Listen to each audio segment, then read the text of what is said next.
अस्सलाम वालेकुम अदनान, क्या हाल है? उम्मीद है खैरियत से होंगे।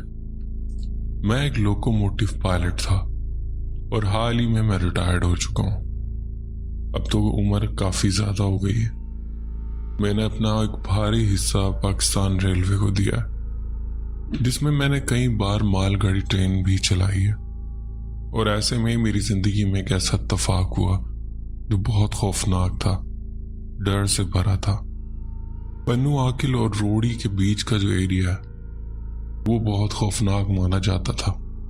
एक दौर था 70s 80s का, जब ये डाकू घोड़ों पर आकर ट्रेन को लूट लिया करते थे। तो जब भी ये एरिया आता था मैं एक स्टैटिक स्पीड से चलाता था गाड़ी को, और मुझे दिल ही दिल डर भी लगता था। फिर आहिस्ता आहिस्ता मैं यूज्ड टू हो गया, लेकिन फिर भी हमें एक डर था, खासतौर पे जब रात को ट्रेन वहां से गुजरा करती थी। बस एक यही डर होता था कि कहीं सिग्नल ऑफ ना मिले, बाकी ट्रेन चलती रहे, इस एरिया में मुझे ट्रेन ना रोकनी पड़े। खैर ये बात 1990 की है, जब मैं एक मालगाड़ी ट्रेन में कराची से लाहौर की तरफ रवाना था। उसमें तकरीबन कोई 50 के लगभग बोगीज कनेक्ट थी, जिसमें कार्गो लोड था। सबसे लास्ट में एक गार्ड वैन होती है, जहां पर एक गार्ड भी होता। इससे पहले मैंने कई दफा वहां से रात में ट्रेन गुजारी है, लेकिन कभी भी मुझे वहां रुकने का इत्तेफाक नहीं हुआ। एक बार ऐसा होता है कि मेरी ट्रेन में एक प्रॉब्लम आ जाती है, और बिल्कुल एग्जैक्ट पॉइंट जो रोड़ी से पन्नू आकिल के बीच का एरिया है, जो बिल्कुल ही वीरान और सुनसान होता है, जहाँ छोटा मोटा जंगल भी है, आसपास झाड़ियां भी हैं, बिल्कुल वहां पर मेरी गाड़ी रुक जाती है। अब मुझे जिनों भूतों का तो डर नहीं था, बल्कि मुझे ये डर था कि अभी कोई डाकू यहाँ पर आ जाएंगे और हमें लूट लेंगे। ट्रेन चूंकि बहुत ज्यादा लोड ले रही थी, मुझे उसे रोकना पड़ा। उसमें एक टेक्निकल प्रॉब्लम आ गई थी। मैंने करीबी जंक्शन पे सिग्नल भेजे। अब पता नहीं हमें मदद कब मिलती, लेकिन ट्रेन मुझे वहीं रोकनी पड़ी। हमें यहाँ कितना टाइम लगने वाला था कुछ पता नहीं था। खैर हम लोग अपनी ट्रेन में बैठे हुए, मैं और मेरे साथ मेरा एक और ड्राइवर था जो कि मुझसे जूनियर था। वो एक यंग बॉय था और बहुत अच्छा इंसान था। उसको मुझसे ज्यादा खौफ आने लगा। मैंने कहा डरो मत, कोई ऐसी बात नहीं, अल्लाह खैर करेगा, हमें यहीं पर वेट करना है। बस नजरें विंडो से बाहर थीं, अपने फ्रंट साइड पे, अपने दोनों साइड विंडो पे, कि कहीं से कोई आ न जाए। अब ट्रेन खड़ी हुई है, इंजन स्टार्ट है। उसका जो फॉल्ट था वो चलने में था, खड़ी हुई गाड़ी पर नहीं था।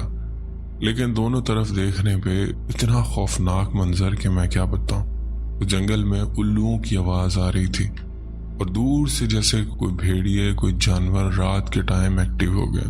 उन्होंने हमारी ट्रेन देखी और आसपास जंगल में शोर मच गया। हम लोग खौफज़दा बैठे हुए थे। वहां का माहौल ऐसा था अदनान कि मैं क्या बताऊं। अगर वहां वैसे ही इंसान खड़ा हो उस सन्नाटे में, तो इंसान वैसे ही डर जाए।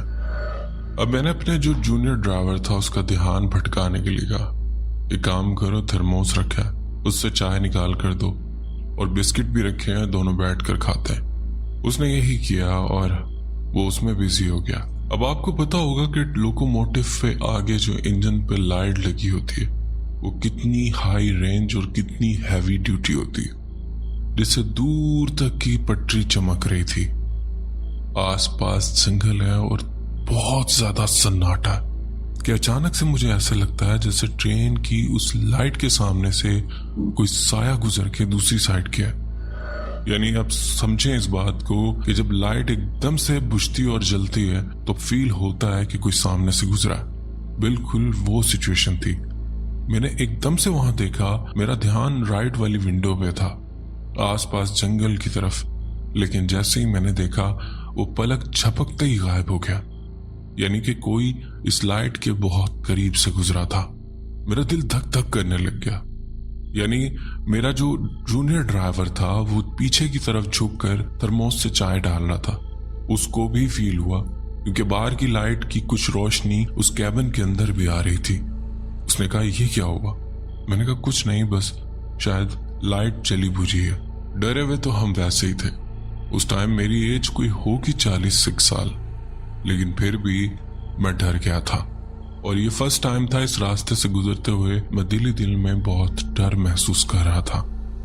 मैंने अपने जूनियर ड्राइवर से कहा कि एक काम करो, पहले अपनी विंडोज वगैरह बंद कर लो और दरवाज़ा भी चेक करो कि दरवाज़ा सही से बंद है कि नहीं। उसने मेक श्योर किया कि सब दरवाजे बंद हैं।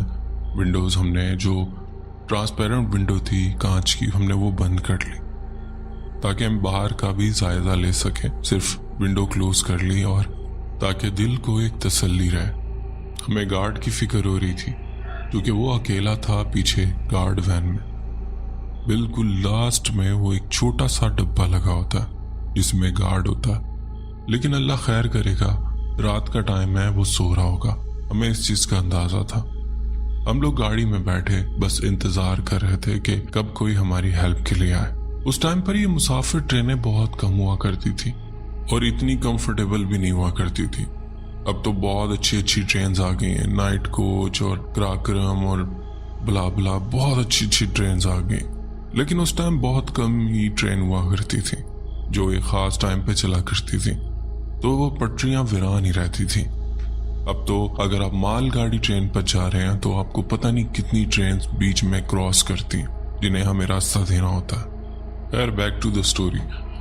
हम इंजन में बैठे हुए हैं और मैंने अपने जूनियर ड्राइवर से कहा, अल्लाह का जिक्र करो, कुछ नहीं होता, अल्लाह खैर करेगा।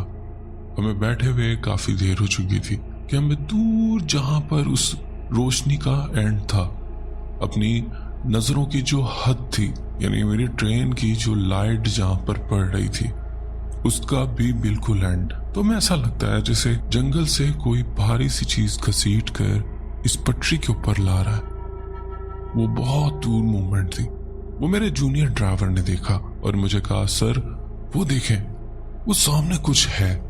जब बहुत गौर किया तो कोई बहुत अजीब सी मखलूक थी। वो एक भारी सी कोई चीज उठाकर घसीटती हुई उस जंगल से हमारी पटरी पर रख रही थी। ये मंजर बहुत अजीब था। मैंने कहा, यार ये क्या है? ऐसा जैसे कि कोई हमारा रास्ता बंद करना चाह रहा है।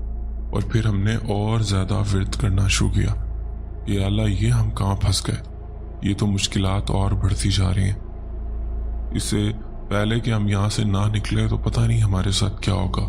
दिल तेज तेज धक धक कर रहा था और घबराहट बहुत ज्यादा थी। हम दोनों को पसीना आने लगा। ये मंजर अभी थमा नहीं था कि थोड़ी देर बाद हमें जंगल से दूर से ऐसे लगा जैसे झाड़ियों की आड़ में कोई खड़ा हुआ है। वो एक नहीं, दो तीन है। फिर हमने नोट किया वो हमारी इंजन में, हमारे शीशे पे, हमारे मुंह पे टॉर्च मार रहे।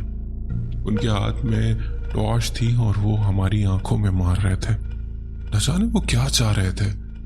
हमें अब ये समझ आ गई कि डाकू आ गए और वो हमारी निगरानी कर रहे हैं। यानी हम यहाँ पर अकेले नहीं हैं, हमारे साथ और भी लोग हैं जो आसपास हमारे इकट्ठे हैं, लेकिन वो शायद हमसे छुप रहे थे।